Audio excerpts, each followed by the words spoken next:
Muy buenas noches. Con puntualidad no santiagueña, les damos la bienvenida a un nuevo encuentro de este ciclo que hemos denominado La Argentina y el Mundo, y que está próximo a cumplir 10 años ya. Hoy tenemos una grata presencia, no solo por las atribuciones intelectuales propias, sino por una cuestión que hace a Santiago del Estero y a la gente local que tiene un afecto muy especial por él, del licenciado Sergio Sinay. En el orden personal, para mí es una satisfacción, permítanme que lo diga, ha sido mi amigo, mi gran amigo de la infancia y compañero del Colegio Nacional Absalón Rojas.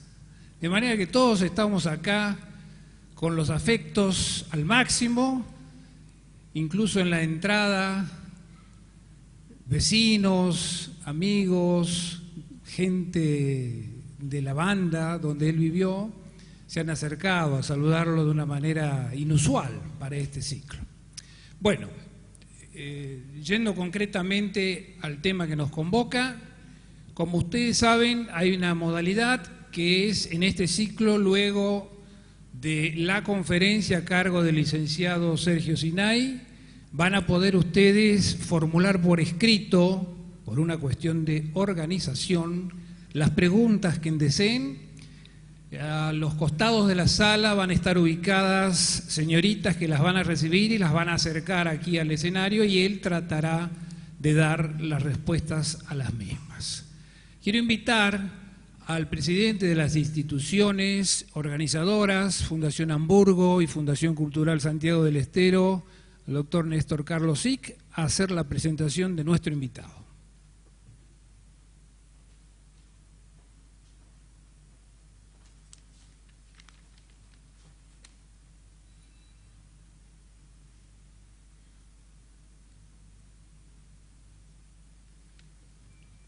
Muy buenas noches.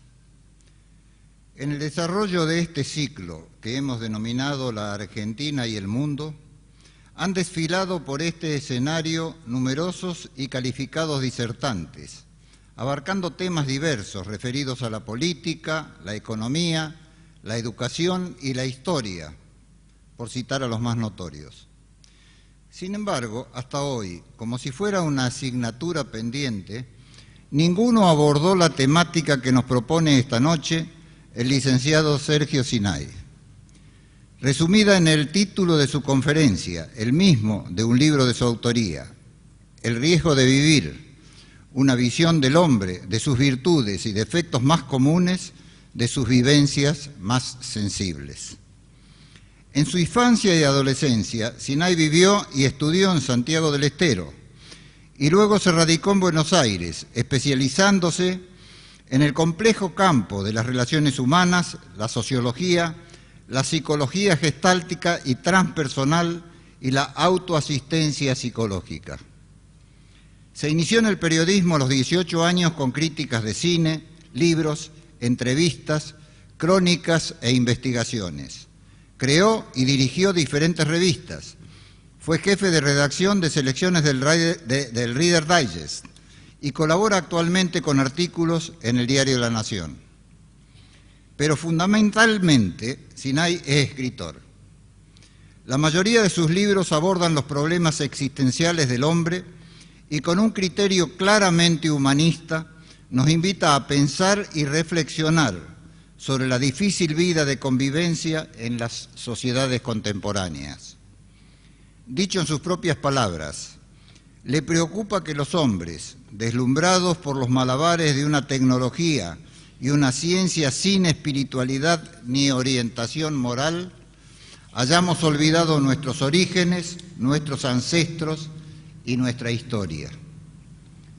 Su intensa producción literaria abarca, entre otras, las obras La palabra al desnudo, ¿Quién educa a nuestros hijos?, ¿Para qué trabajamos?, Ni un dólar por la mitad, Sanar la pareja, La felicidad como elección, La vida plena, La sociedad que no quiere crecer, conectados al vacío, la sociedad de los hijos huérfanos, elogio de la responsabilidad, ser padre es cosa de hombres, cuentos machos, vivir de a dos, las condiciones del buen amor, misterios masculinos que las mujeres no comprenden, el hombre divorciado, la masculinidad tóxica, el amor a los 40, hombres en la dulce espera, Gestalt, inolvidable, Che Guevara y el riesgo de vivir.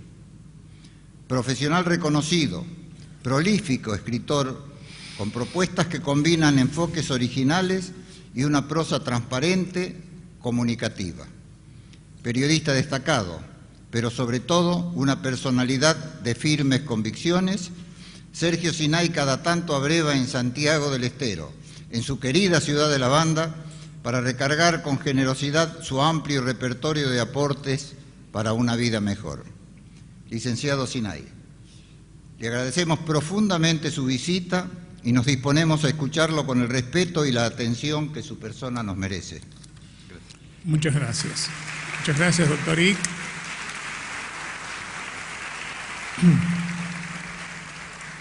Bueno, muchas gracias de verdad por esta cálida presentación. Gracias a la Fundación Hamburgo, a la Fundación Cultural, por la posibilidad de este reencuentro en lo personal y por la generosa, importante y tan necesaria y tan necesario sostenimiento de un espacio de reflexión en estos tiempos como es este, en el que hoy nos convocamos y nos encontramos. El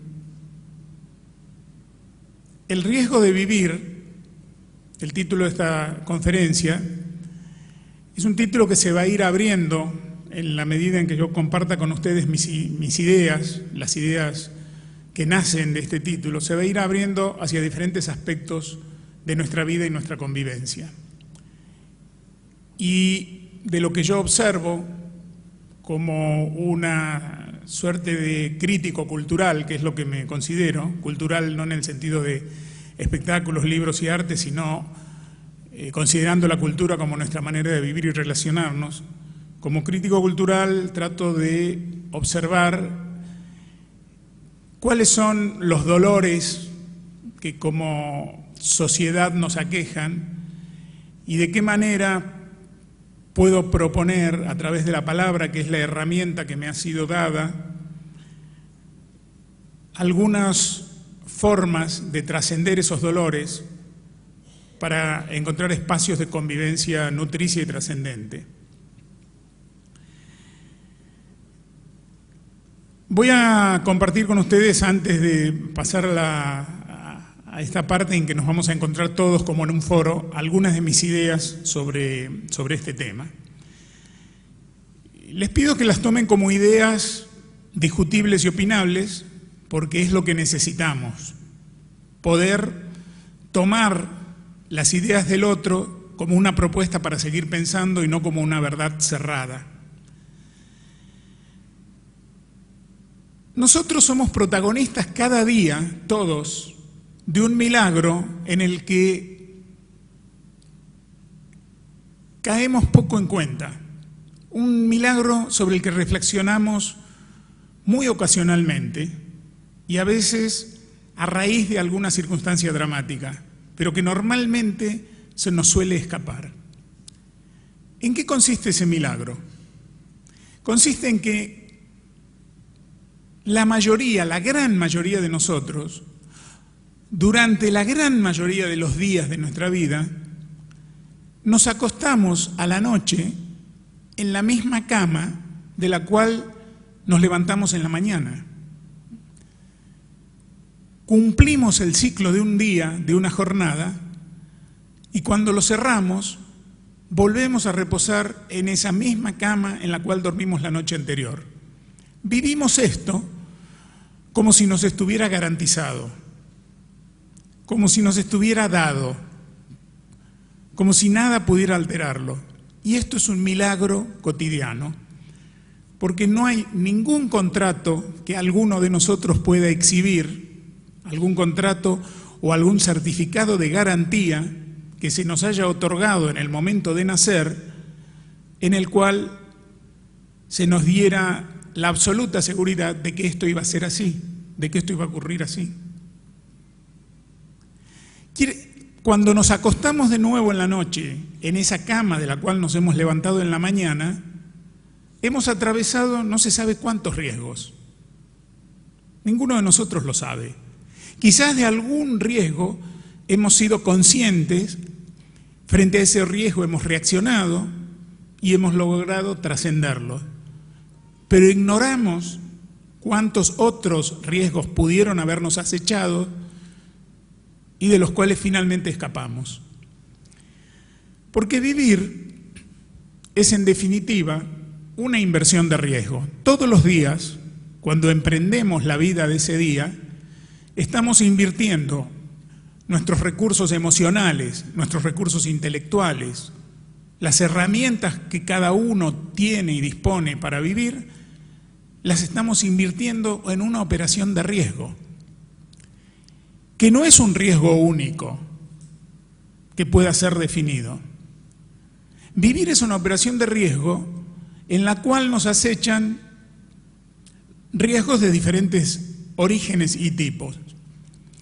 Hay algunos que escapan por completo a nuestra posibilidad de prever y de controlar. Son riesgos de la naturaleza, o, como a veces me gusta decirles, riesgos naturales de la vida. Esto incluye los movimientos, los fenómenos de la naturaleza. Podemos, desde la ciencia, desde la tecnología, avanzar en la previsión, mejorar en la previsión de algunos de estos fenómenos, terremotos, inundaciones, pero lo que no vamos a poder hacer jamás es evitar que ocurran. No podemos detener a la naturaleza en sus manifestaciones, ni desactivarla. Somos parte de ella, aunque han habido movimientos del pensamiento que desde hace unos 4 siglos atrás apuntaron en la dirección de dominar a la naturaleza, de extraerle sus secretos de alguna manera y después de conocer sus secretos, desactivarla y vivir en una suerte de mundo feliz y a resguardo de esos riesgos. Pero esto no ha sido posible y no va a ser posible. En esta categoría de los riesgos naturales de la vida podrían entrar las enfermedades, más allá de los avances de la ciencia, en la prevención o en la cura de algunas, pero las enfermedades siguen existiendo y van a seguir existiendo, porque así como la sed, más allá de lo molesta que pueda ser en algún momento, tiene la función de demostrarnos que el agua existe, porque no tendríamos sed si no existiera el agua.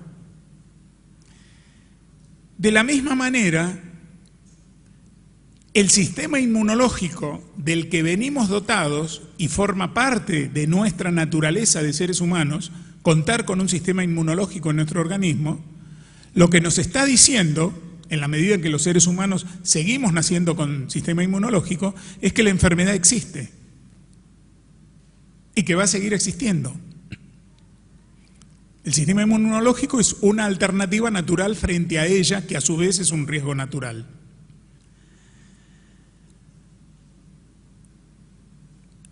Hay otros riesgos que no son de orden natural.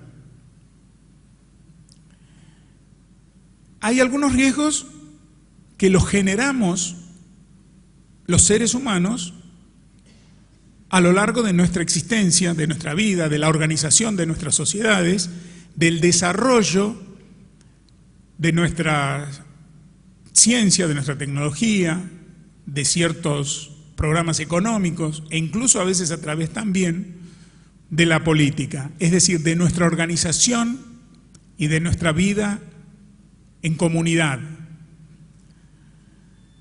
Hay algunos riesgos que entrarían en la órbita del azar, que ni siquiera los podemos poner en alguna de estas categorías porque no sabemos cuáles son. Se manifiestan a veces de maneras insólitas e inéditas y nos amenazan, y a veces esas amenazas se concretan.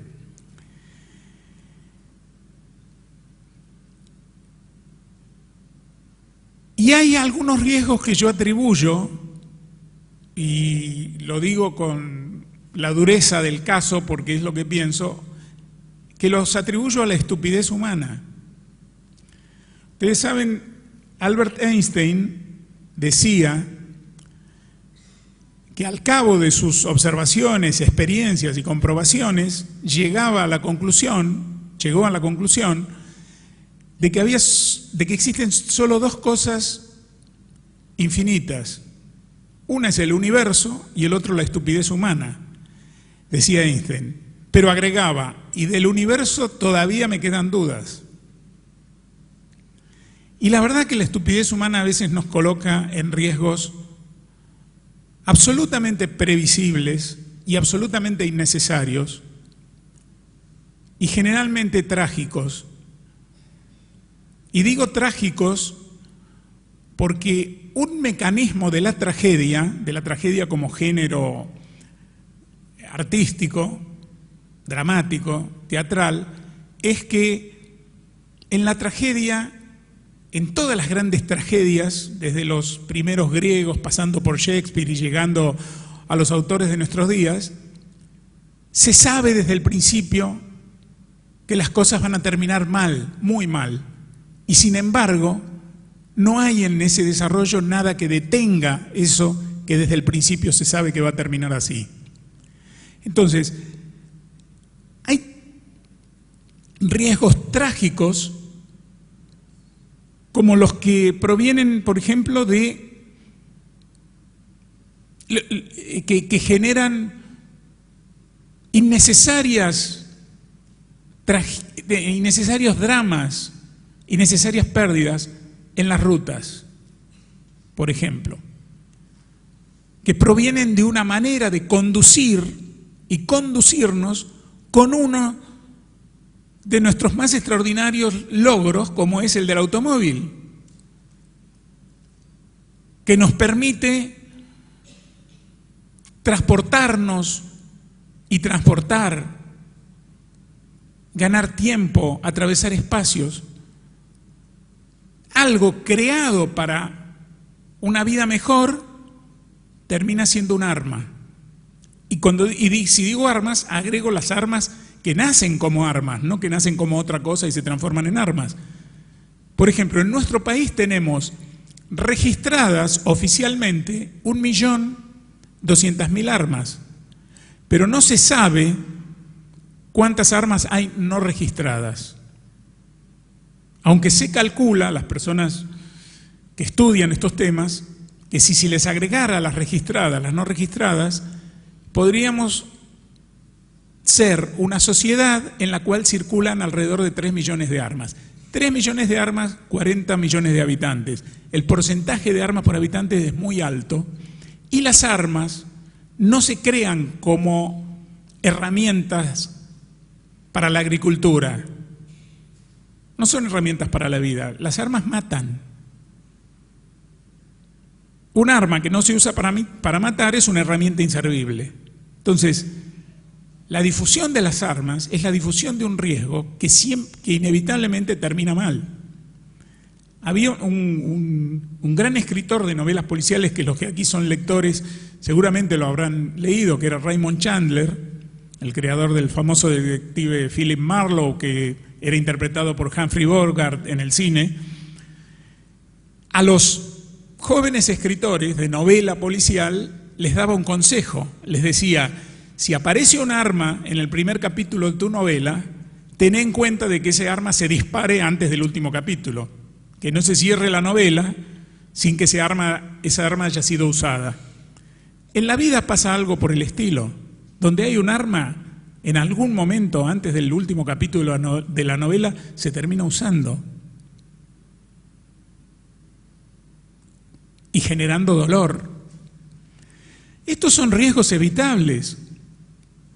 Son riesgos evitables muchas pandemias que tienen que ver menos con el tema de la salud que con el negocio de la salud.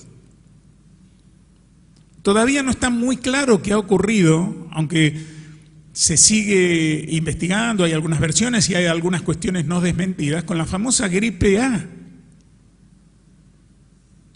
Una gripe que se desata pocos meses después de que dos gobiernos, el francés y el mexicano, firman un contrato por el cual crean una empresa mixta que va a producir la vacuna de una enfermedad que todavía no existía, que existió después de que se firmó este contrato. Y no sabemos, pero hay libros, hay novelas. Quien ha leído o ha visto la película El jardinero infiel de John le Carré puede haber visto una aproximación muy veraz, porque esa novela, aunque es una novela, es producto de una investigación de un autor que es un autor muy serio, acerca de cómo a veces los seres humanos terminamos siendo cobayos de investigaciones científicas que, como no están controladas por un marco moral, terminan disparando riesgos después incontrolables para la humanidad. Todos estos riesgos son productos de eso que yo llamo la estupidez humana. Podemos agregar aquí, y esto voy a entrar en una zona un poco dolorosa, pero siempre tengo un compromiso con este tema y siempre considero necesario nombrarlo, los riesgos que corren nuestros hijos, los riesgos que corren los jóvenes de nuestra sociedad, todos los días, todas las semanas, porque todos los días y todas las semanas son protagonistas de tragedias en las que o son víctimas o son victimarios. Algunas de esas tragedias ocurren en las rutas, algunas de esas tragedias ocurren en autos, otras en motocicletas, otras ocurren en la salida de boliches, otras ocurren en peleas absurdas y aparentemente incomprensibles, pero que tienen que ver con algo que nos pasa a los adultos, no que les pasa a ellos, que ellos protagonizan y manifiestan, pero que tiene que ver con los adultos, que estamos un poco distraídos en el mejor de los casos, o que hemos desertado en el peor de los casos, de la responsabilidad de ser contenedores, orientadores, limitadores, no represivos, sino educadores en la vida de nuestros hijos. Chicos que están en periodos de formación, que no tienen una identidad todavía construida y constituida, no pueden hacerse cargo de sí mismos y ponerse a salvo de todos los riesgos, porque esto sería como si un agricultor tirara una semilla sobre la tierra al azar y pretendiera que esa semilla se convierta en la planta que está destinada a ser y que dé los frutos que tiene que dar y que lo haga por su sola cuenta, sin defenderla de las plagas, sin ponerle los tutores necesarios para que los vientos no la abatan, sin asistirla en las sequías o en las inundaciones. Ese no es un agricultor responsable. Ese agricultor puede obtener una planta saludable por casualidad, pero no por su acción. Y como padres, a veces, si nos asimilamos a la imagen del agricultor, generamos riesgos porque somos agricultores ausentes.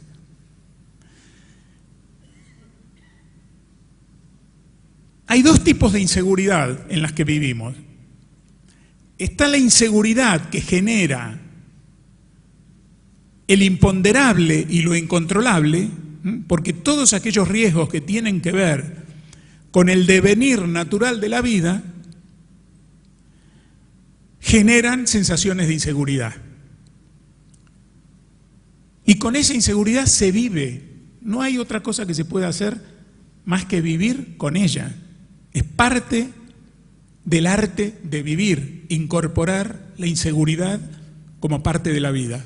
Pero hay otra inseguridad, que es la inseguridad generada por situaciones que no son naturales de la vida, con la cual es muy difícil vivir.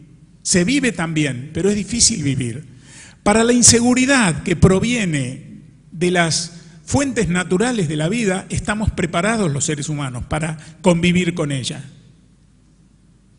Tenemos en nuestra configuración orgánica, fisiológica, aquellos elementos que nos permiten defendernos, que nos permiten entrar en la modalidad, como si se apretara un botón, que llaman los estudiosos del cerebro, luchar o huir.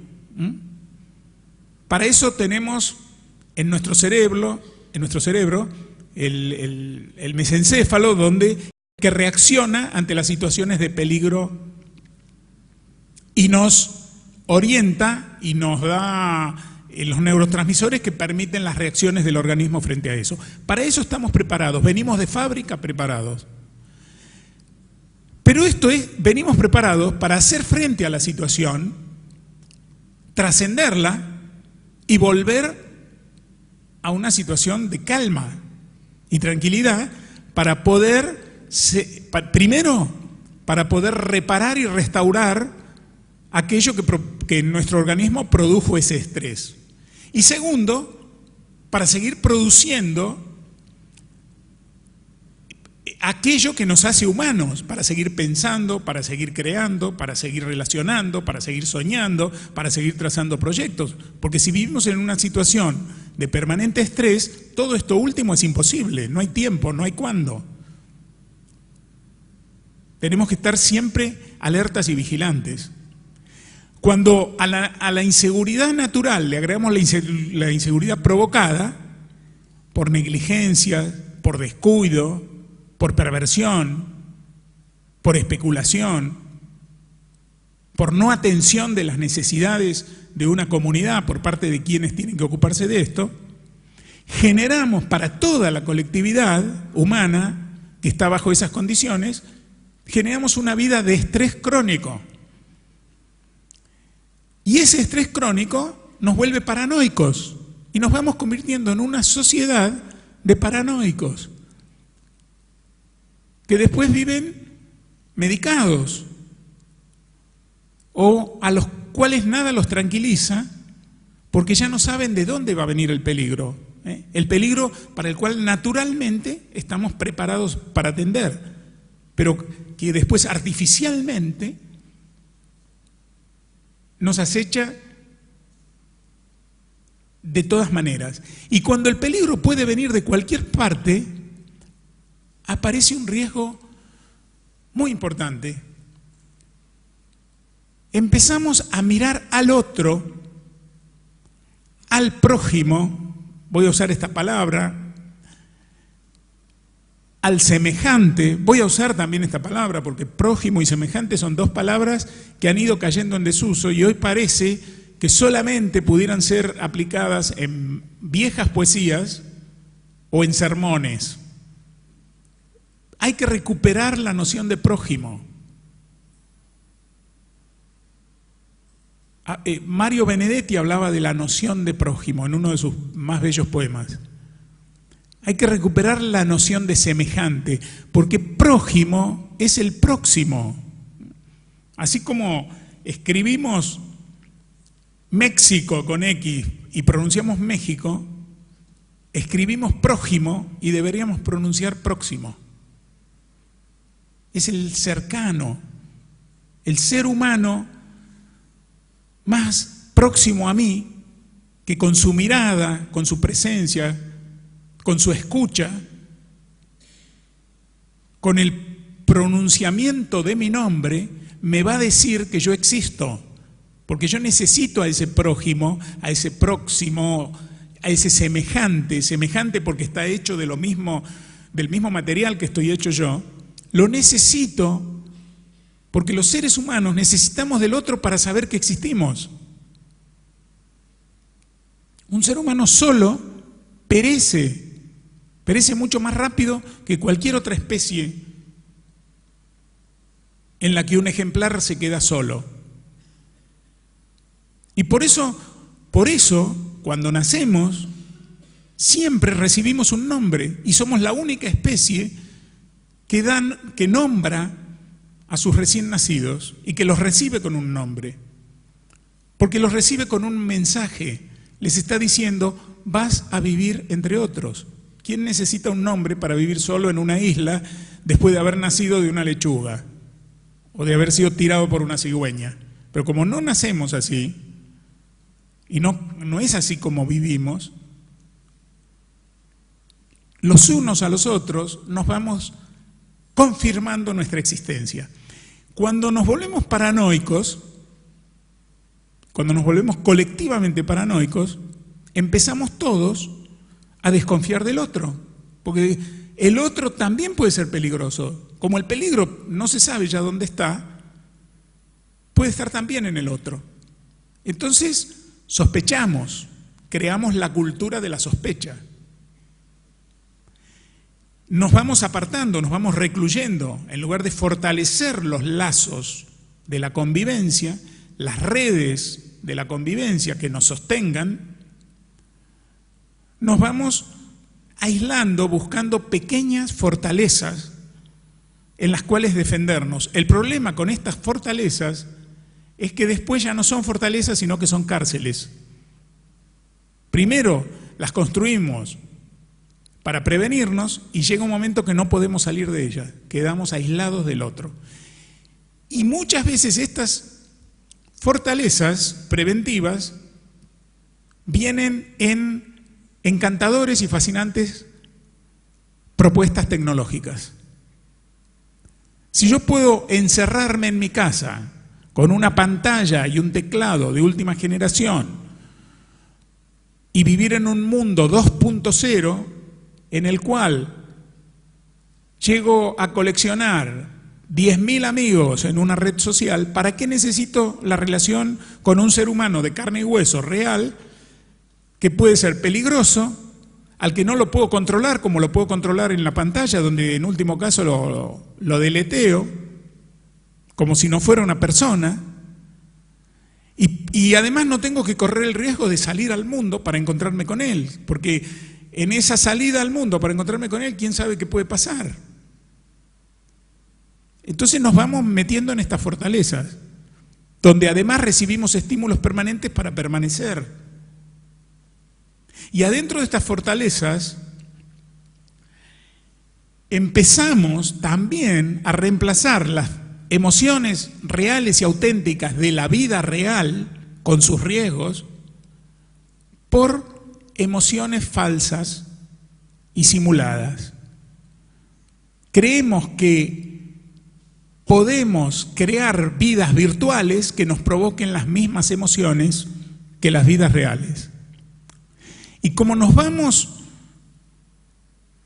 de alguna manera anestesiando nuestras capacidades emocionales en las que provienen realmente de los encuentros con el otro real, en un mundo real, llega un momento en que, como de todas maneras necesitamos sentir emociones, nos las provocamos artificialmente y aparecen otro tipo de riesgos creados también por el ser humano, que son, por ejemplo, deportes extremos. ¿Para qué? Para sentir la adrenalina, porque hemos dejado de sentir la adrenalina en situaciones reales. Entonces ahora necesitamos tirarnos a lo mejor de 70 metros colgados de una soga y después celebrar que no nos pasó nada.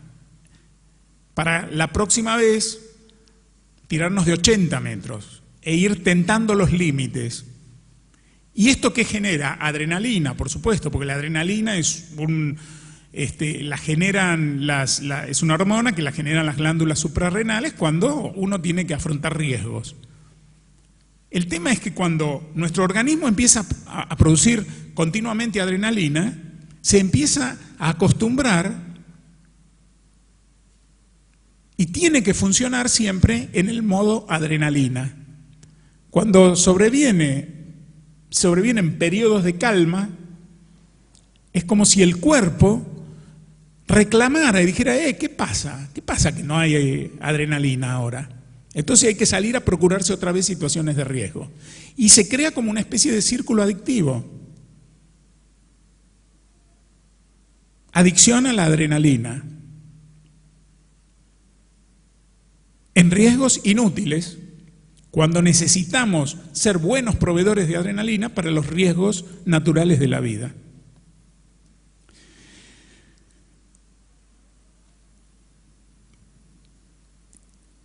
Y empezamos a vivir en pánico, ¿no? Pánico, la palabra pánico se origina en el dios Pan de los griegos. El dios Pan era hijo de Hermes, de un dios que se llamaba Hermes, de una diosa que se llamaba Dríope, y era muy feo. Era horrible cuando nació. Para los dioses del Olimpo, era impresentable.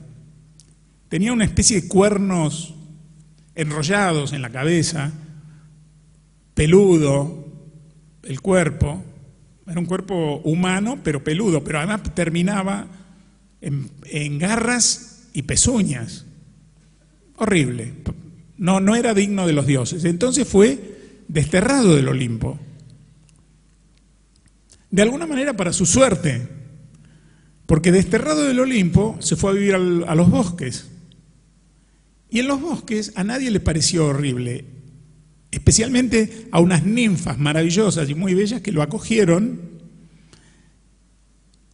lo celebraron. Esto le creó a Pan un buen humor maravilloso. Se dedicó al arte, creó una flauta con la que él tocaba, la flauta de Pan. ¿Han escuchado hablar de la flauta de Pan? Con la que tocaba una música maravillosa, y en el afán de divertirse, a veces, como él no ignoraba que era muy feo, salía a los caminos y asustaba a los viajeros. Les provocaba pánico. Esta es la historia del pánico. Si esos viajeros que salían disparados en cuanto veían a este ser físicamente tan feo, se hubieran quedado a esperar un poco para ver quién era, se hubieran dado cuenta que era un tipo absolutamente amable, encantador, y hasta hubieran escuchado una maravillosa música proporcionada por él y se hubieran deleitado la vista mirando a sus ninfas, a las ninfas que lo rodeaban.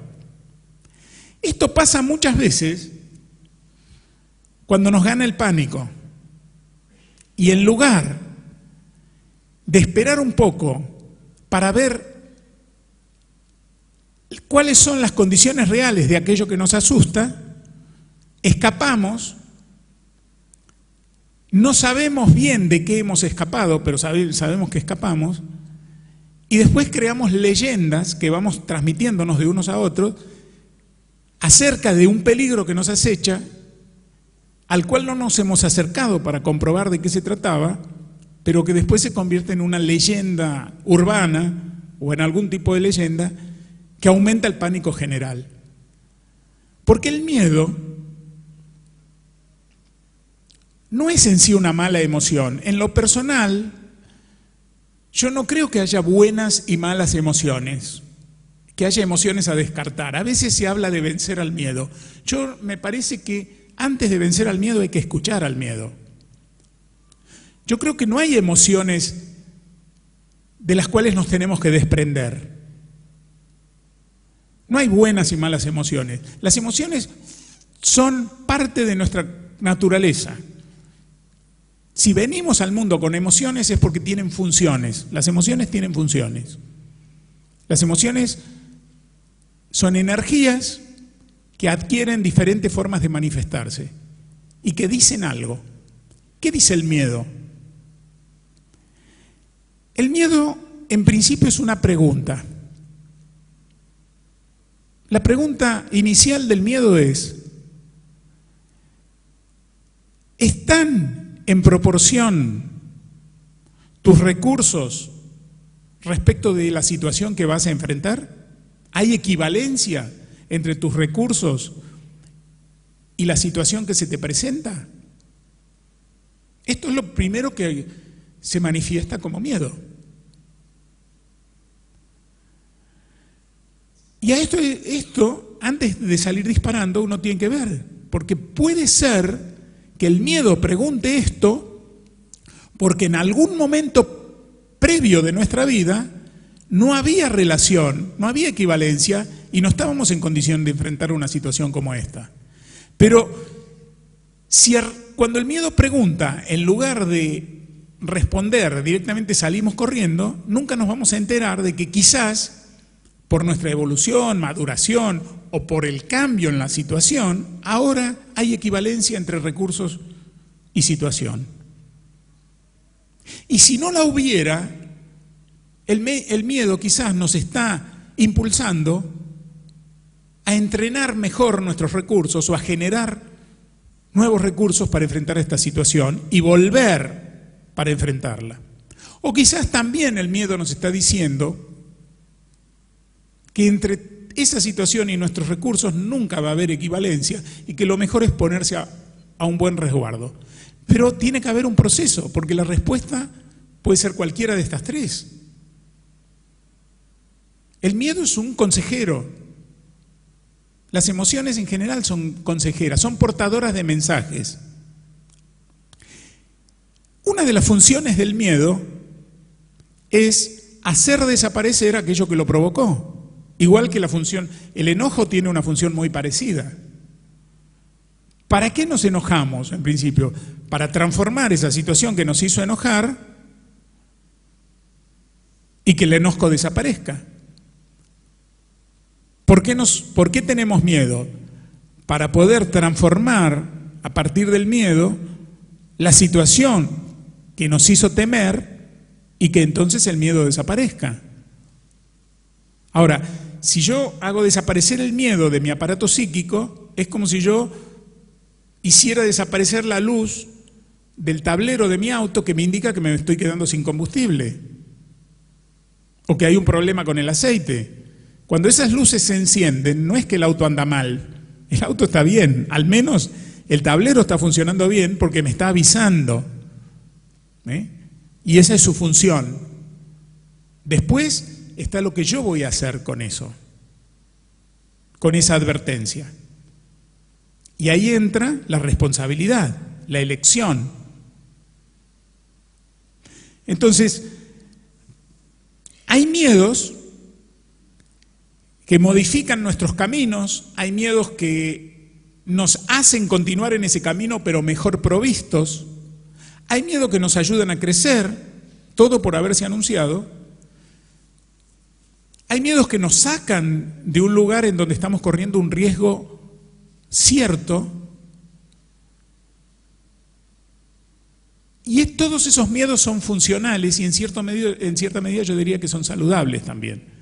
Y después hay un miedo que paraliza, que es el miedo que en cuanto aparece paraliza y nos hace escapar, que es el miedo de la paranoia y que es el miedo que tiende a prevalecer hoy en nuestra vida. Pero resulta que la incertidumbre, no hay una vida sin incertidumbre. Es como si hubiéramos empezado a esperar una vida sin incertidumbre.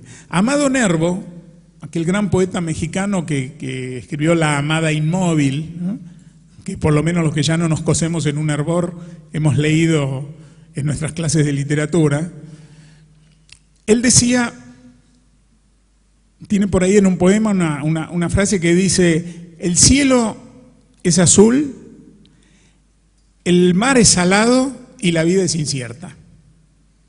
Y así es la cosa. Efectivamente el cielo es azul, efectivamente el mar es salado y efectivamente la vida es incierta. La incertidumbre marca nuestra vida. hay una primera incertidumbre que va pegadita a una certeza. ¿Cuál es la certeza? Y esto miramos para cualquier lado, lo queremos olvidar, pero no hay caso, no lo podemos sacar.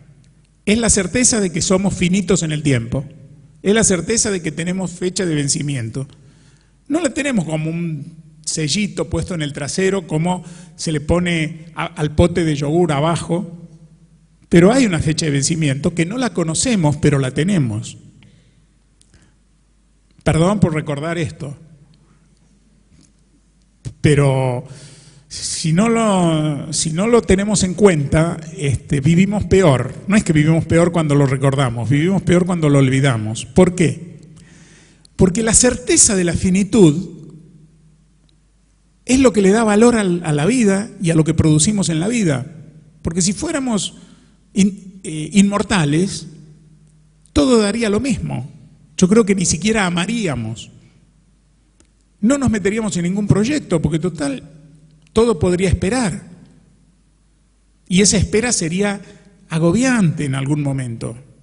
Estaríamos en una especie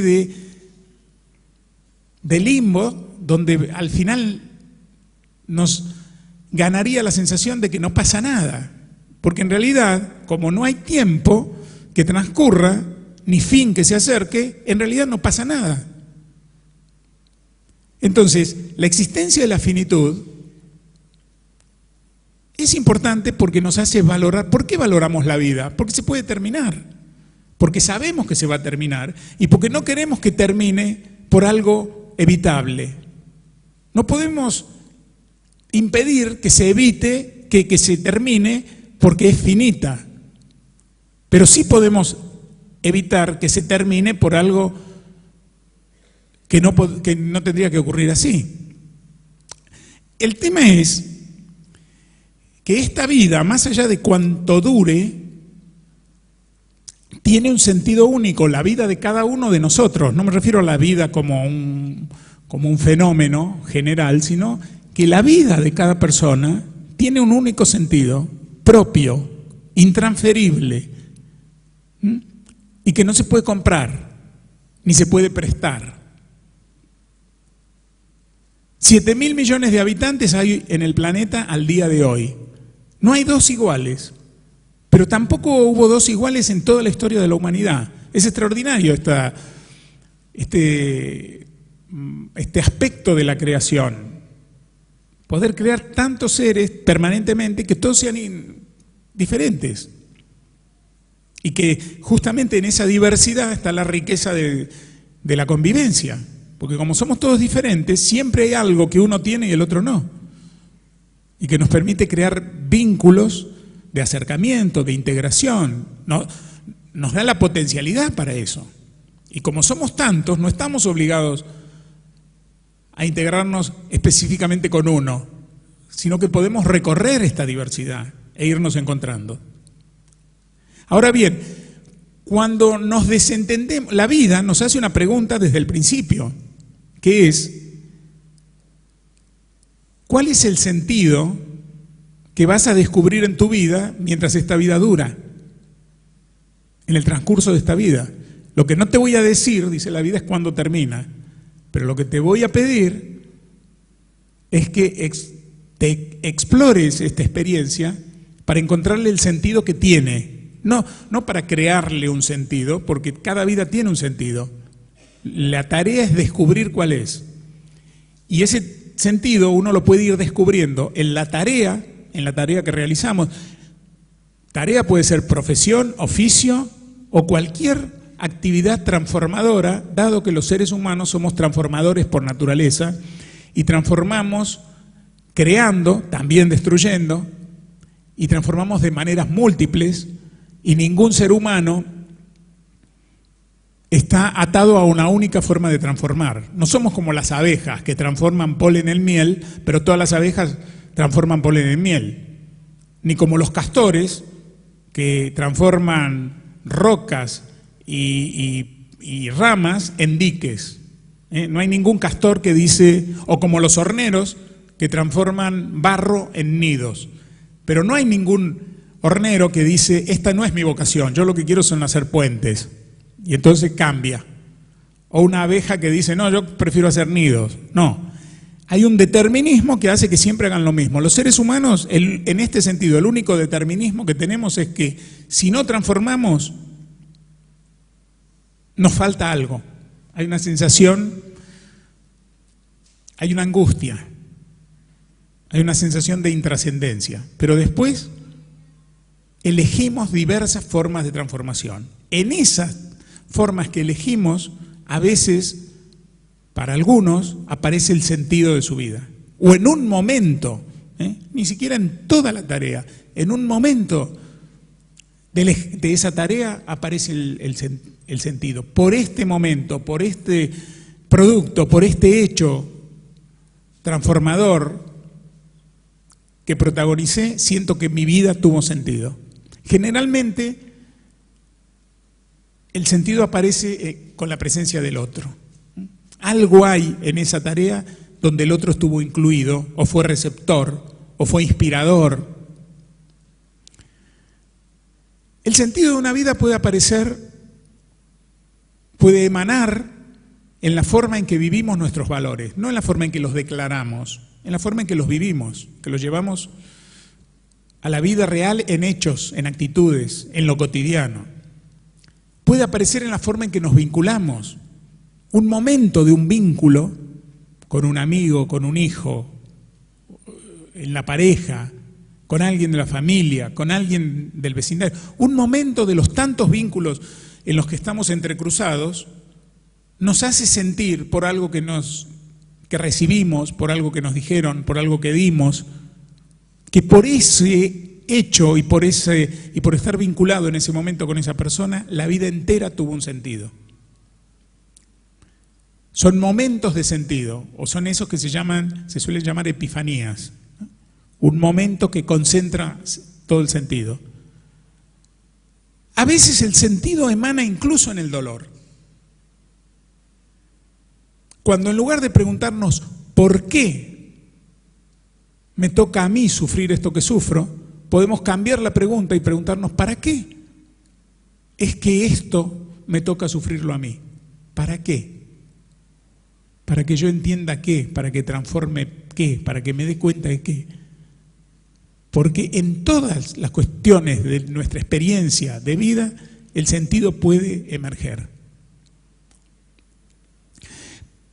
Pero si nosotros no estamos atentos, y estar atento no quiere decir estar obsesionado, quiere decir vivir con la atención despierta, mientras andamos por la vida y hacemos nuestras cosas y nos relacionamos como nos relacionamos. Si nosotros pateamos a un costado esta pregunta que la vida nos va a seguir haciendo insistentemente, la vida no manda ni mensaje de texto, ni lo pregunta en nuestro perfil de Facebook, ni manda un email. La vida hace esta pregunta con situaciones. Y situaciones son todas. Todos los días de nuestra vida nosotros estamos ante situaciones. Esas situaciones son preguntas de la vida hacia nosotros. Decía Viktor Frankl, extraordinario pensador, médico, terapeuta, decía que vivir es responder, vivir no es preguntar. Vivir no es decir ¿por qué a mí? ¿Cómo voy a salir de esto? ¿Qué va a pasar mañana? ¿Cómo va a terminar esta situación? Él decía que esas preguntas no las puede responder nadie, porque tampoco tienen un destinatario cierto. Entonces, lo que él decía no es así. Nosotros no somos inquisidores, no somos los que preguntamos, nosotros somos los que respondemos. Y la vida es la que nos pregunta. Ahora, como la vida es una abstracción, yo no puedo ir a golpearle la puerta a la vida y decir, encontré la respuesta y te la vengo a dar. Entonces, ¿cómo le respondemos a la vida? Frankl decía, en el otro.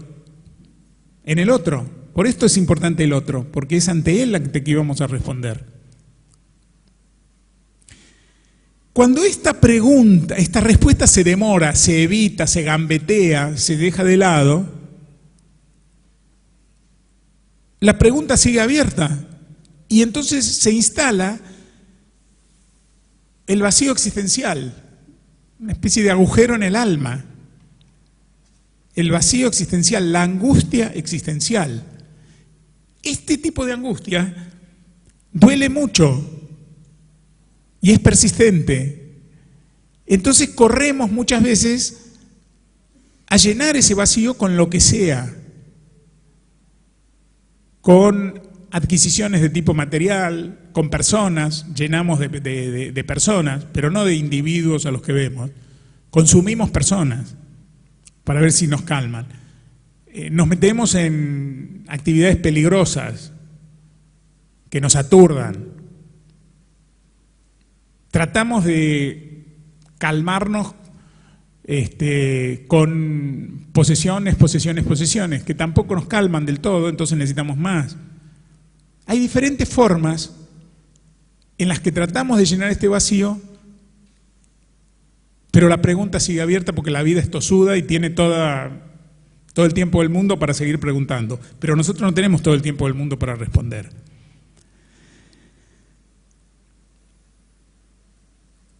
¿Por qué es importante el otro? Si una ola en el mar, vamos a suponer que una ola tiene conciencia y se puede pensar. Y si la ola que piensa,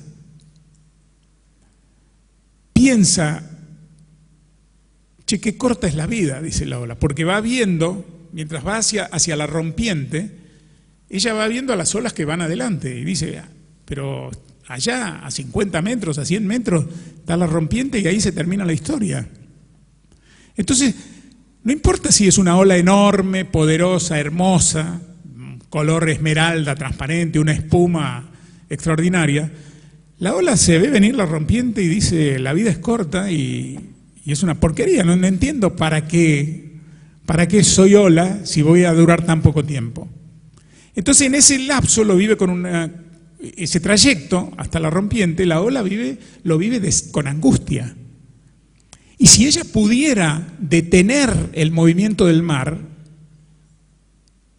pagando o haciendo lo que haya que hacer, haciendo un pacto con el diablo para detener ese movimiento y ese final inevitable, lo haría. Le importa 3 pitos la consecuencia. Lo haría. Le pueden decir, pero mirá que el mar, si no se mueve, no se oxigena no me importa, diría la ola. Yo no quiero llegar a la rompiente. Esto se llama conciencia de ola. Ahora, imaginemos que esta misma ola dice, no, yo no soy una ola, yo soy agua. Ola es una forma momentánea que como agua yo tomo en el mar. Es una forma que de aquí a la rompiente tomo y después de la rompiente sigo siendo agua. Dejo de ser ola, pero no dejo de ser agua. Por lo tanto, para mí no es indiferente lo que le pase al mar, porque yo voy a ser agua siempre. Entonces, que el mar esté contaminado o no contaminado, no me da lo mismo. Yo soy agua. Y esto es conciencia de mar. La conciencia de ola, si nosotros fuéramos ola, nos remite a nosotros mismos y dice, mientras yo esté bien, mientras yo pueda calmar mi preocupación, ¿qué me importa lo que pasa con el resto? La vida es corta y yo no tengo tiempo para ocuparme de lo que me rodea. Si en nosotros prevalece la conciencia de mar, empieza a despuntar también el sentido. Y pues yo digo, yo soy agua, no sé qué va a pasar conmigo después, no lo sé cuando deje de ser ola, pero de lo que estoy seguro es que sigo siendo agua y a mí me interesa todo lo que es agua.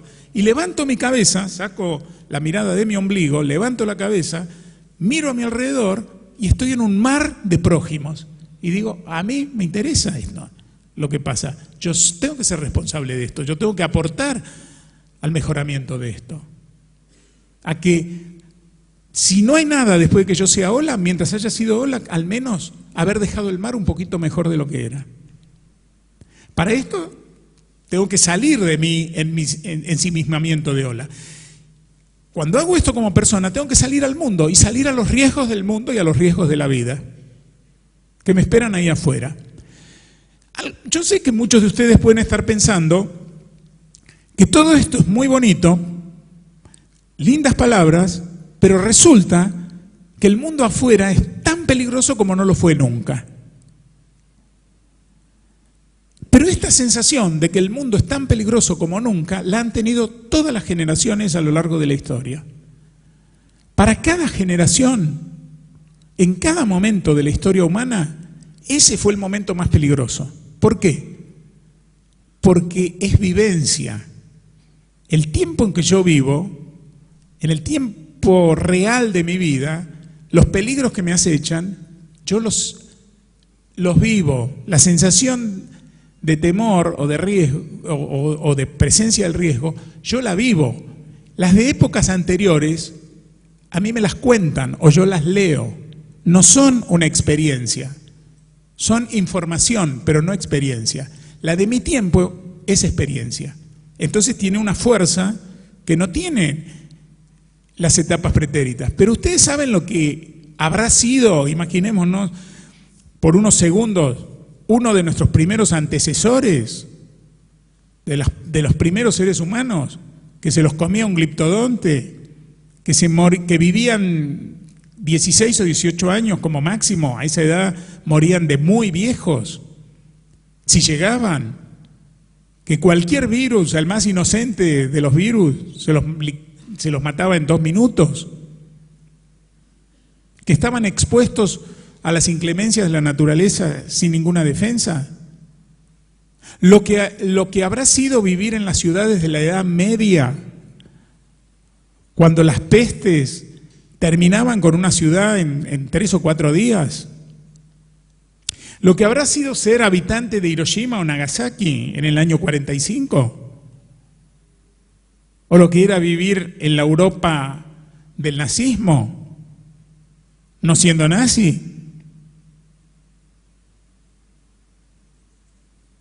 Siempre el mundo, o lo que habrá sido ser padre cuando aparecieron los primeros autos, y los padres probablemente decían, encerraban a los chicos en los placares, en los roperos, y decían no salgan a la calle porque esos monstruos de acero que aparecieron ahora, unas bestias mecánicas extrañas con ruedas, los van a pisar. Entonces, el mundo, en su transcurrir, en la evolución, la historia, el mundo, siempre han sido peligrosos y siempre han sido para cada uno que vivió el tiempo en el que vivió, el momento más peligroso. El peligro está incorporado.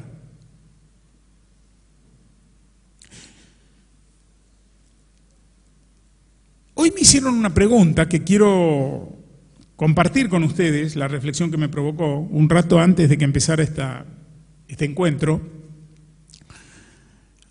Alguien me preguntó si yo pensaba que la relación que tenemos hoy con el miedo, con los riesgos y esta paranoia y todo, y las cuestiones de las que yo hablo en el libro dedicado a esto, ¿son de ahora o han sido de siempre? La persona que me hizo esta pregunta me dijo que ella pensaba que esto había sido siempre así.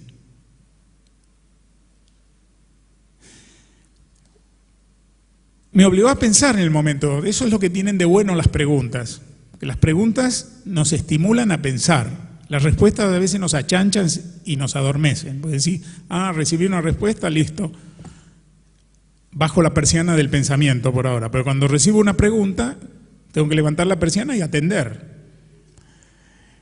Entonces yo pienso, sí, es cierto que probablemente siempre haya sido así, que siempre hayamos vivido con miedo, que siempre cuando el miedo llega a determinado punto empezamos a ver al otro como sospechoso, empezamos a enfrentarnos mal, empezamos a deshacer las tramas que nos vinculan y a vivir de peor manera. Es muy probable que haya sido siempre así.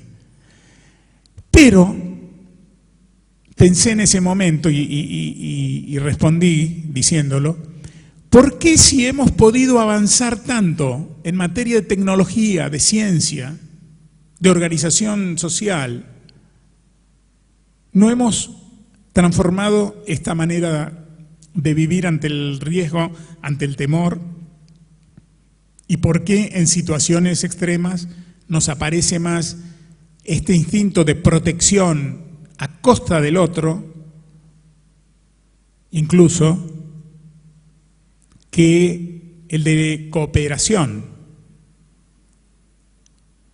Y yo creo, y esto contribuye, esta es una respuesta fresquita, así que tómenla como, casi como provisoria en cierto sentido, pero me parece que si nosotros nos quedamos solo con la idea de que esto es así y es parte de nuestra naturaleza, no vamos a hacer nada para cambiarlo.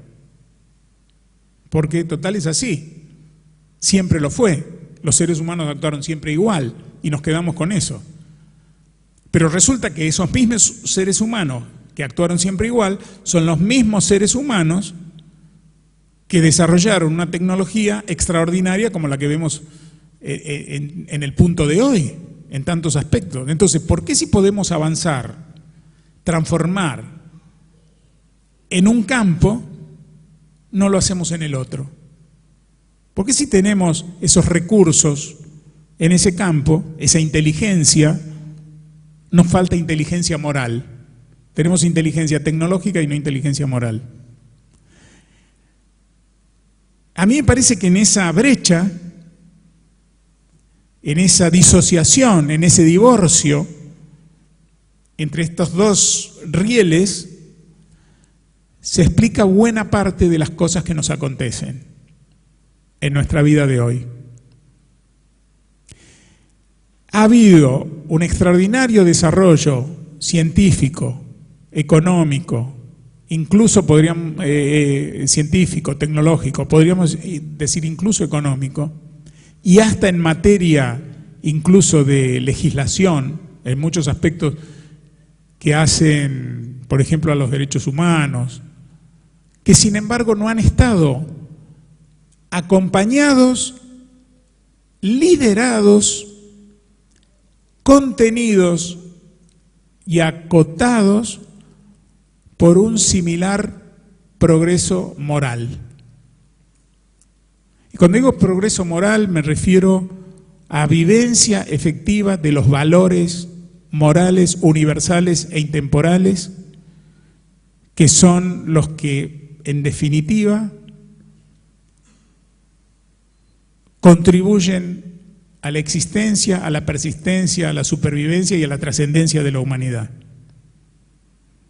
Es como si en algún momento, fascinados por la posibilidad del desarrollo económico, científico y tecnológico, hubiéramos pensado que ahora se puede prescindir ya de los valores morales, que cuando éramos más enclenques y frágiles los conservábamos, porque los valores morales nos dicen, por ejemplo, no matar, no robar, no mentir, que son maneras, si se quiere, básicas de que podamos convivir, de que no nos matemos, de que no matemos la palabra, porque si todos mentimos, ¿para qué nos serviría la palabra? Eliminemos la palabra, si todos sabríamos que estamos mintiendo, no usemos más esa maravillosa herramienta de comunicación, de construcción, de manifestación de pensamientos y sentimientos y emociones. Si todos robáramos, nadie tendría nada, porque mientras yo estoy con la mano en el bolsillo de mi vecino, el vecino de este lado está con la mano en mi bolsillo. Entonces, cuando yo lo que le robé a esto lo pongo en mi bolsillo, ya el otro bolsillo ya lo tengo vacío. Y cuando miro acá para ver quién me robó de este lado y trato de recuperar robándole al que ahora está de este lado, ya me están robando de este otro lado. Sería imposible, nadie tendría nunca nada.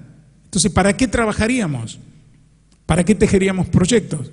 Entonces, robar no, mentir no, matar no, porque si cada vez que estamos en desacuerdo, que no nos gusta la cara del otro o no estamos de acuerdo con su idea, decimos, bueno, lo suprimimos o lo deleteamos, digamos, pero lo deleteamos en la vida, no habría vida. Entonces, este es el origen de los valores universales e intemporales.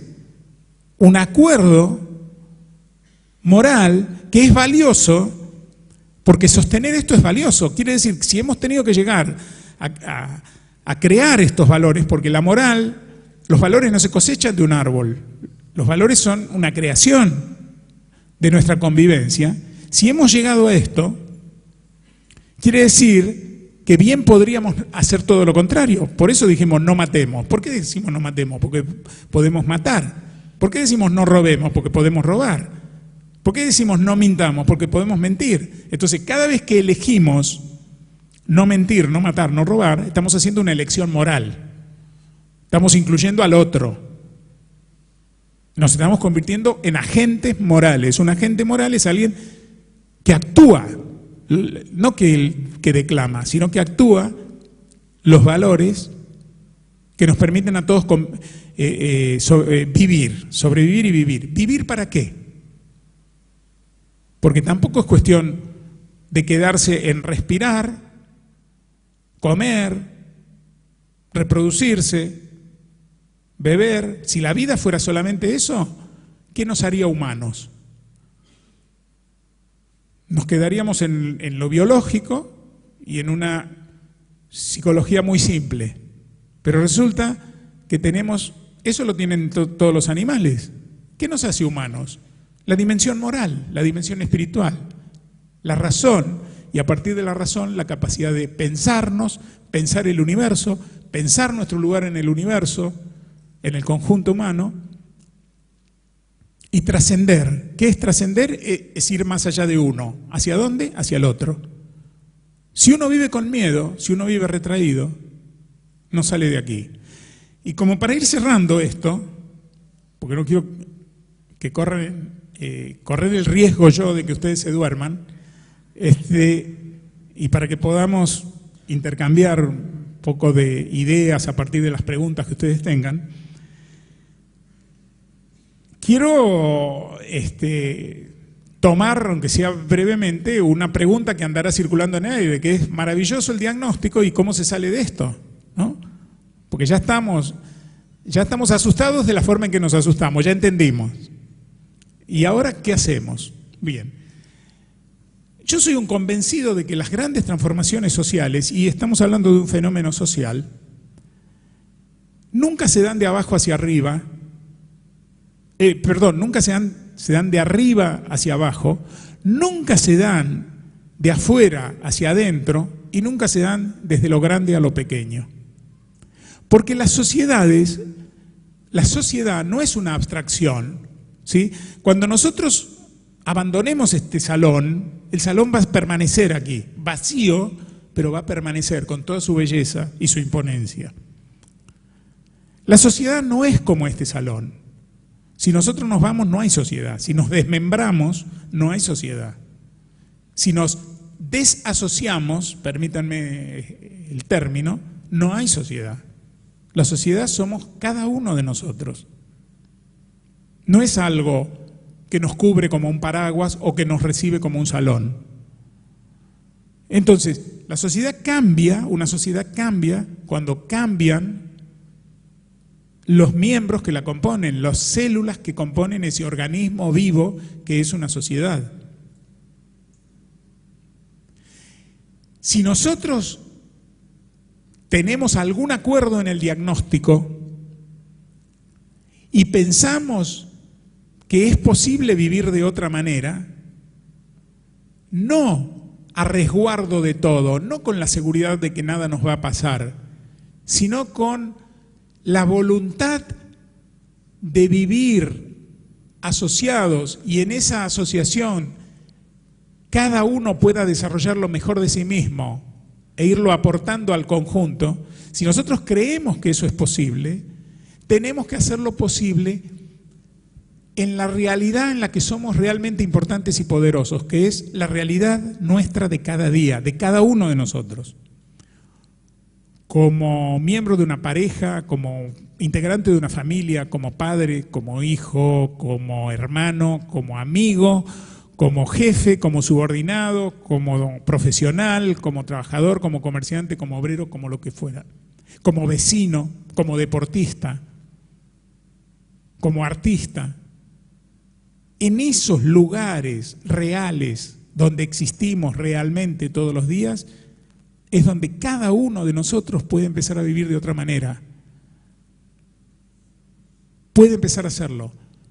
Seguramente algunos dirán ahí, pero si yo empiezo voy a ser el único tarado, me van a mirar mal, me van a decir que soy un ingenuo, un idealista y lo que fuera. Pero resulta que cuando un idealista tontín e ingenuo persiste en su idealismo, lo que está permitiendo es como si encendiera una llama en la oscuridad. Mientras la sostiene prendida, permite que otros se acerquen. Porque algún otro dice, mira, ahí hay uno que encendió una llama. Así que yo también voy a encender. Yo tenía ganas, pero no sabía si había alguien más que tenía una llama. Pero ahora que veo que hay otro, me animo. Y al rato uno tiene 3, 4, 5, 6 llamas. Y al rato tiene luz donde había oscuridad. Ahora, esto, si alguien dice, dame la seguridad de que si empiezo, se van a sumar todos, yo digo, no hay seguridad. Esto es la voluntad de actuar como un agente moral, nada más. No hay premio, no hay garantía. Si alguien me dice, dame la seguridad de que si yo empiezo esta transformación la voy a ver terminada antes de morirme, aunque viva 150 años, no hay garantía. Lo único que se puede hacer es empezar y sostener la voluntad de ser un agente moral. Decía Kant, el filósofo alemán, que las acciones morales tienen su premio en la acción y que cuando uno actúa moralmente y espera la recompensa por haber actuado moralmente, ya dejó de actuar moralmente y ya lo que hizo no es una acción moral sino una especulación. Entonces, actuamos moralmente cuando hacemos lo que hay que hacer porque eso es lo que hay que hacer. Y con eso ya podemos estar en paz con nosotros y con el mundo. Entonces, empezar a salir de las covachas en que nos va metiendo este miedo que no sabemos a veces muy bien a qué es, o si eso hacia lo que es de la manera en que nosotros lo concebimos, o como el dios Pan tiene un aspecto horrible, pero después resulta que no es tan así, en la medida en que nosotros actuamos proactivamente. Si no empezamos eso, cada uno en donde está,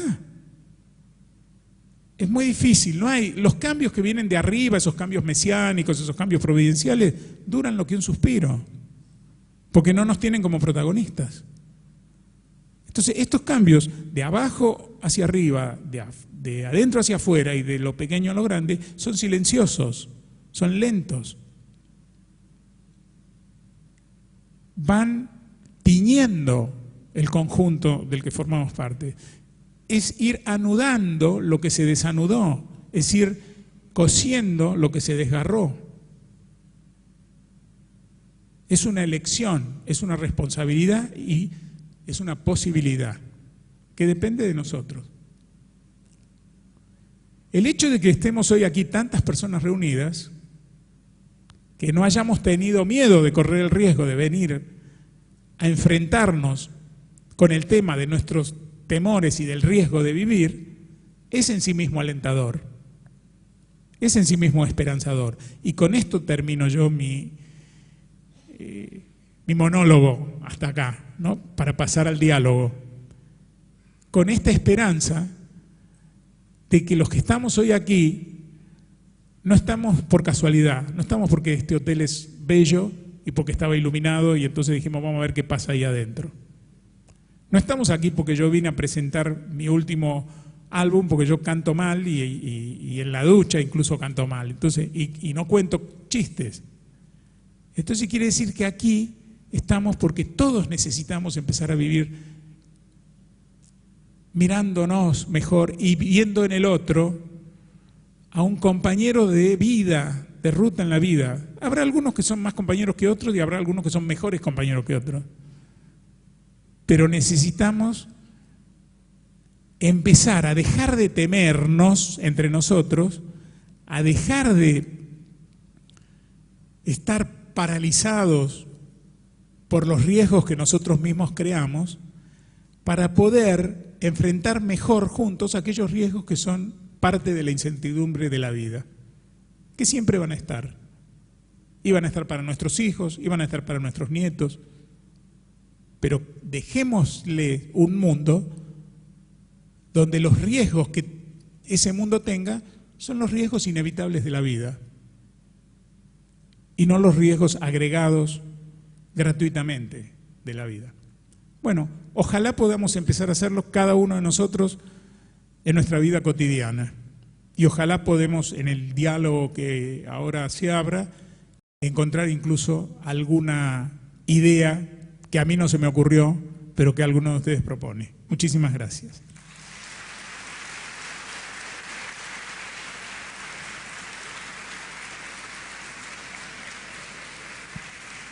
Muchas gracias, de corazón.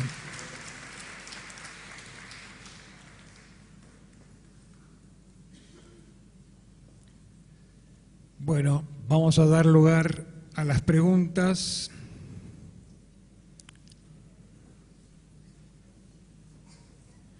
Bueno, acá hay una que estos días ha tenido bastante repercusión en la prensa nuestra, la de Santiago del Estero, pero que la tiene a nivel nacional, y es la que dice, como padres, ¿cómo debemos actuar exactamente con nuestros hijos adultos? ¿Como amigos?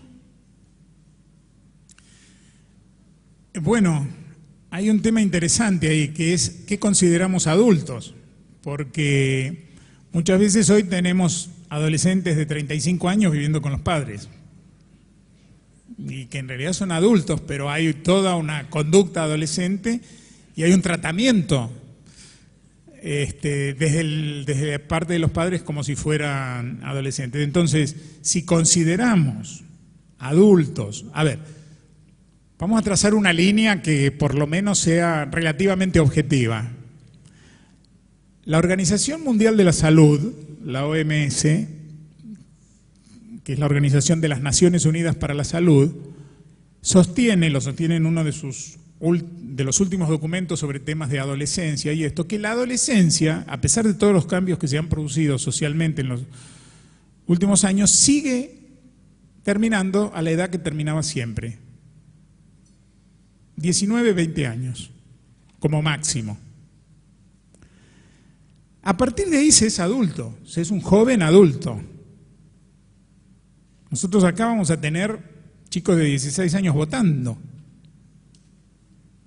Me parece una exageración, pero los vamos a tener. Entonces, porque la niñez y la adolescencia son etapas de tránsito en la vida. No se alargaron, las hemos alargado artificialmente por una forma de vínculo que a veces no es funcional. Pero son etapas en las que se completan maduraciones de tipo físico, orgánico, y maduraciones de tipo psicológico, que siempre se completan más o menos en el mismo tiempo, desde que los seres humanos no hemos empezado a tener 4 brazos. Entonces, como no hemos tenido esas modificaciones físicas, también psíquicamente, esas etapas duran siempre lo mismo. Si se hubieran alargado, esto yo lo digo siempre, se tendría que haber alargado no solo la adolescencia, que es lo que siempre decimos que ahora se prolongó, sino que si la adolescencia se prolongó, detrás de eso se debería haber prolongado la infancia. Pero nadie toma la teta hasta los 8 años ahora. No se nos caen los dientes de leche a los 15 y la concepción de un bebé sigue durando 9 meses. Por lo tanto, aquellas etapas que están marcadas por las necesidades de maduración, la maduración de un bebé en el vientre materno, la maduración de la infancia para tener las herramientas para comer sólidos, para poder caminar, o la maduración psíquica que si bien no se completa desde el punto de vista de la plasticidad cerebral, más o menos hasta los 25 o 30 años, sí se completa psíquicamente más o menos a los 20 años. No quiero decir que a los 20 años uno está maduro, quiere decir que ha madurado lo suficiente como para empezar a desarrollar una vida de joven adulto. ¿Cómo tiene que ser la relación? Siempre yo creo que los padres vamos a liderar la relación con nuestros hijos. El tema es que lo que cambia es la forma de liderarla.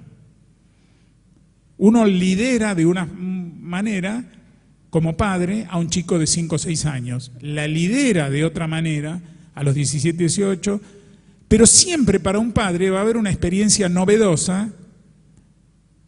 A ver, si uno de pronto se da cuenta que su hijo tiene 35 años, cumplió 35 años, uno se encuentra con la novedad como padre de que antes nunca había sido padre de un hijo de 35 años. Es una experiencia novedosa en la vida del padre también, que sigue siendo padre y que tiene que aprender a ser padre de un hijo de 35 años. Pero como las amistades se construyen en el tiempo, yo creo que tenemos que abandonar la idea. Después si se produce, maravilloso, qué sé yo, pero abandonar el apego a la idea de que nos fascinaría ser amigos de nuestros hijos. A mí me parece que lo que tenemos que ser de nuestros hijos es padres. Y dejar que nuestros hijos tengan amigos entre sus pares. A nosotros no necesitan como pares, sino como padres, que no se nos caiga la D. Porque no es una relación de pares la relación entre padres e hijos. No empieza como una relación entre pares desde el momento en que unos crean el vínculo. Todos los otros vínculos humanos son vínculos entre pares porque un hombre y una mujer se conocen como pares, ya están creados, los amigos lo mismo, todo eso. Pero a un hijo uno lo crea. Si los padres no crean al hijo, biológicamente o por adopción, porque para los fines del vínculo lo crean, el vínculo no existe. Por lo tanto, el vínculo es desparejo, naturalmente desparejo. Tiene alguien que es responsable desde el vamos. Entonces, el responsable tiene que mantenerse en el lugar de la responsabilidad, que es guía, límite, orientación, transmisión de valores. Errores, seguramente va a haber muchísimos. Pero ya que hablamos del riesgo, el riesgo de vivir, no tenemos que tenerle miedo, no hay que incorporar el miedo a los hijos como parte, no hay que incorporar este riesgo artificial. Tengo miedo que mi hijo no me quiera. Si yo tengo miedo que mi hijo no me quiera porque yo no le digo a todo que sí, no estoy creando un vínculo de amor, estoy creando un vínculo de utilitarismo. Yo le digo, te voy a decir a todo que sí para que me quieras. Y el otro del otro lado dice, ya aprendí cómo es la cosa. Cuando me digas que no, te voy a decir que no te quiero. Entonces eso no es un vínculo de amor, eso es una transacción. Entonces, uno como padre tiene que ir descubriendo en las diferentes etapas el lugar que lo mantenga siempre como capitán del barco. Después el hijo se va a convertir en capitán de su propio barco. Y copiará el modelo, tomará parte de ese modelo y lo mejorará, tomará un modelo diferente, no se sabe. Pero en el barco del capitán papá, el capitán papá es el capitán siempre. Esta pregunta está hecha por alguien del sexo femenino. No quiero entrar en una discriminación de ese tipo, pero evidentemente por su redacción es así. Y dice: y el miedo al abandono no es un miedo, eso es lo que me vuelve paranoica y eso mismo es por la inseguridad. El miedo al abandono también puede ser visto como la otra cara del apego. ¿Sí? No es lo mismo que tenga miedo al abandono un chico de 3 años, porque si lo abandonan, carece de recursos para enfrentar a la vida. Pero un adulto, más allá de si los ha desarrollado o no, tiene recursos para abandonar la vida. Entre adultos yo creo que no hay abandono. A veces se viven entre los adultos los abandonos con una perspectiva de niñez todavía. Y a veces se justifica esto psicológicamente diciendo lo que pasa es que como yo soy abandónico porque mis padres me abandonaron, si bien no físicamente, a lo mejor emocionalmente, y entonces yo por eso le tengo miedo al abandono. Yo creo que estos son relatos, ya que la palabra está de moda, con los que a veces nos construimos y con los que vivimos. Y yo creo que a cierta altura de la vida uno tiene que desprenderse de los padres, así como también a cierta altura de la vida los padres tienen que desprenderse de los hijos, en el mejor sentido de la palabra, para poder tener relaciones de amor real. Desprenderse de la excusa de que todo el origen del sufrimiento adulto está en algo que nuestros padres nos hicieron. Bueno, eso no tiene remedio. Y entonces, ¿qué vamos a hacer con lo que sigue de la vida, ¿no? Porque había un escritor, pensador francés, Jean-Paul Sartre, que decía, el problema no es la vida que me han dado, el verdadero problema es qué voy a hacer yo con la vida que me han dado.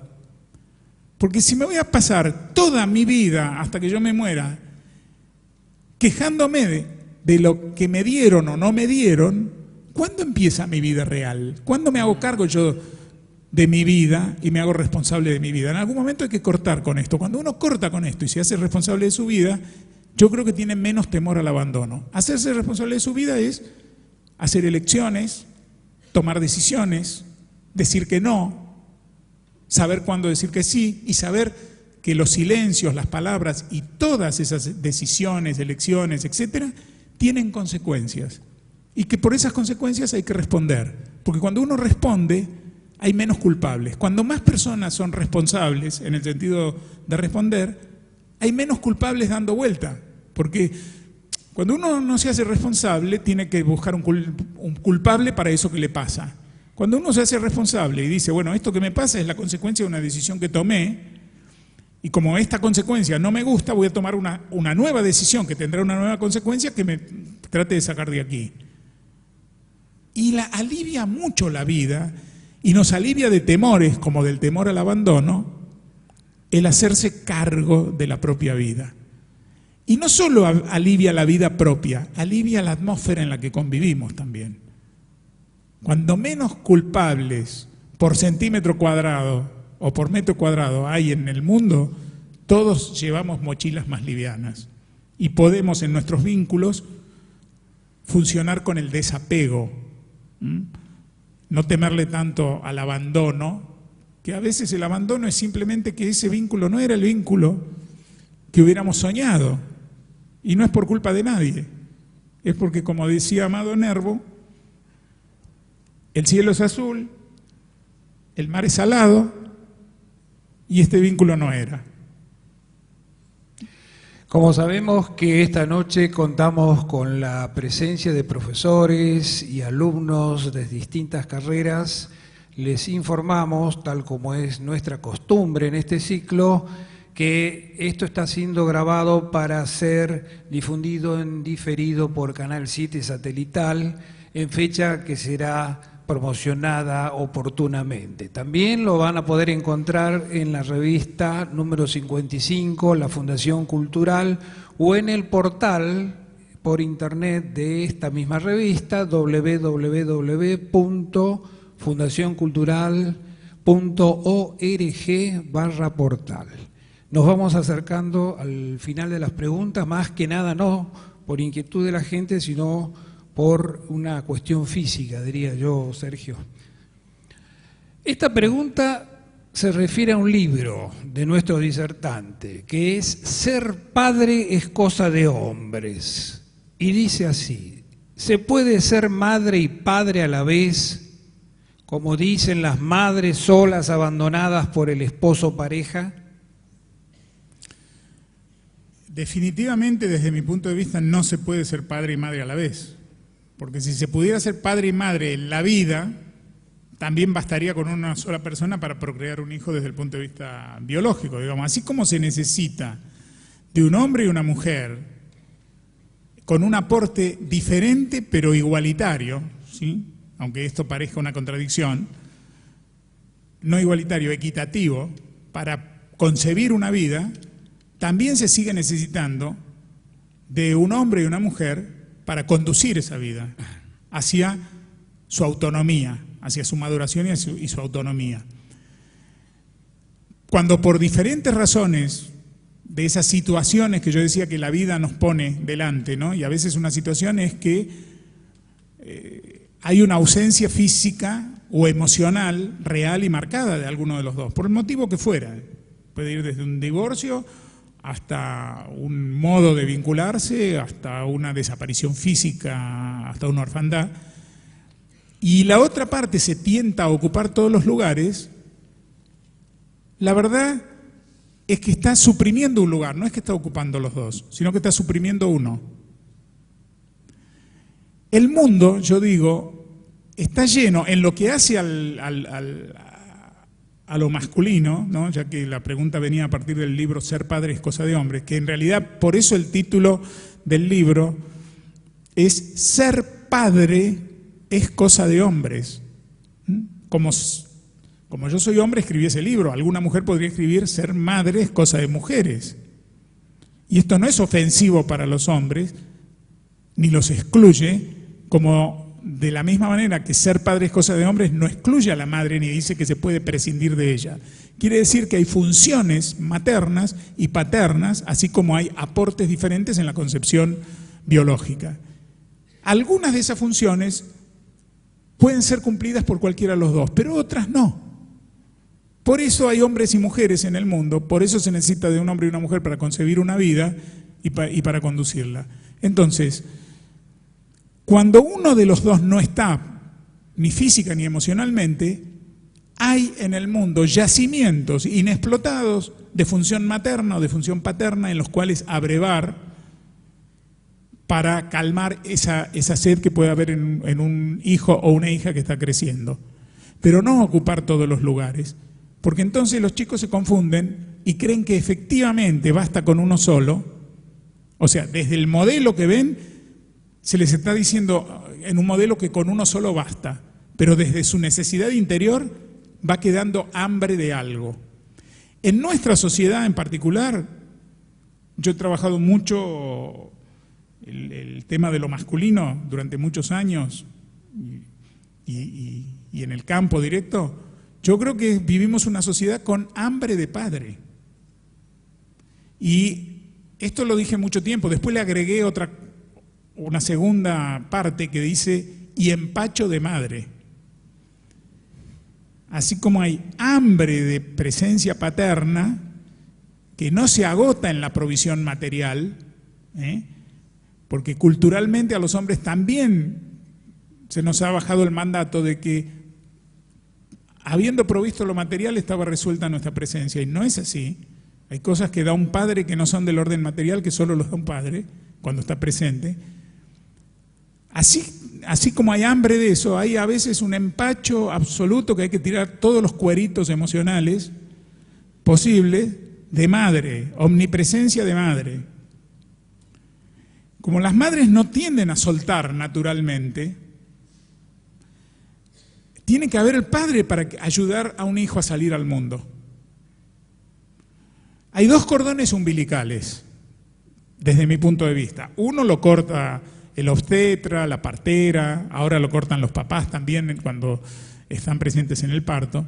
Pero hay otro cordón umbilical que no se ve, que es emocional, por el cual la madre y el hijo quedan ligados, que ese lo tiene que cortar el padre, pero lo tiene que cortar no de un hachazo, lo tiene que ir cortando a lo largo de la vida con una presencia por la cual va sacando, y sobre todo en los años de la adolescencia esto es importante, desde la pubertad en adelante, ir sacando al hijo de ese lugar, de ir desarrollando, desatando ese cordón umbilical. Y esto tiene un doble valor. Instala la presencia paterna en un momento muy importante y necesario. Libera a los hijos para irlos preparando para ingresar al mundo, mientras el padre ahí pasa a ser un faro.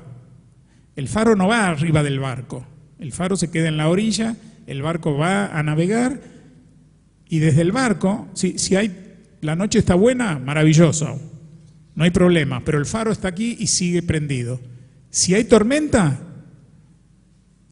se mira hacia la costa y el faro está encendido. Entonces, pero el que navega es el barco, no es el faro. El padre, cuando en la orilla empuja esa barca del hijo, se convierte en faro, se queda ahí y se convierte en faro. Cuando hace esta tarea, no solamente es buenísimo para el hijo esto, sino para la mamá. Porque entonces esa mujer se recupera como mujer, no queda ligada a una única función en la vida, que es la maternidad. Porque si toda la feminidad se resume en ser madre, una mujer no puede soltar nunca a los hijos, no los puede dejar crecer, irse a la vida, porque si se va el hijo, ¿ella qué es? Ella es madre. Si no tiene hijos, no es madre, entonces tiene que tener al hijo retenido ahí. Entonces, esta tarea del padre, y esta es una tarea que se puede hacer incluso en las parejas que están separadas, digo, por si alguien está pensando, bueno, el padre no por una separación va a abandonar su función, se realizará en otras condiciones, pero no desaparece ni la necesidad ni la función. Entonces, no se puede hacer las dos cosas. Y a veces en nombre de los hijos, incluso en las peores situaciones, habría que hacer un pacto inviolable que ambos se comprometen a respetar, que es tener en cuenta al hijo, no tener en cuenta qué me pasa con el otro, sino tener en cuenta las necesidades del hijo. Y las necesidades del hijo son siempre de un papá y una mamá. Eso es una necesidad natural. Vamos a las dos últimas preguntas. ¿Cómo abordar el vacío existencial en los adolescentes?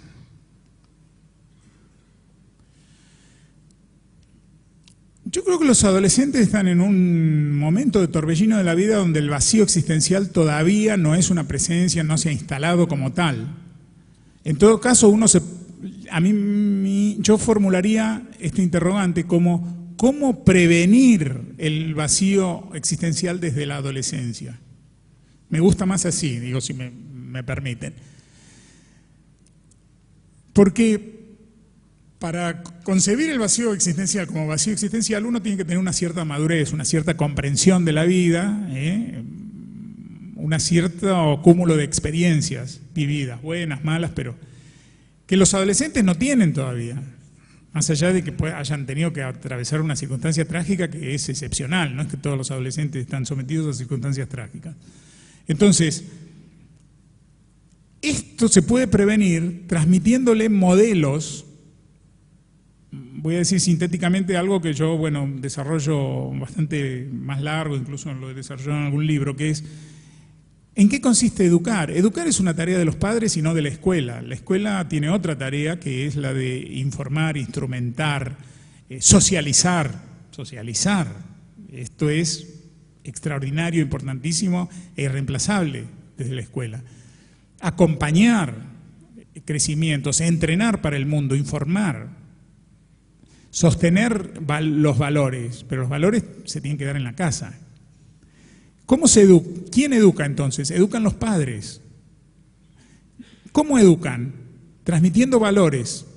¿Cómo se transmiten los valores? Viviendo los valores que se quieren transmitir. Los valores no se transmiten hablando de valores todo el tiempo, sino viviendo esos valores que uno quiere transmitir.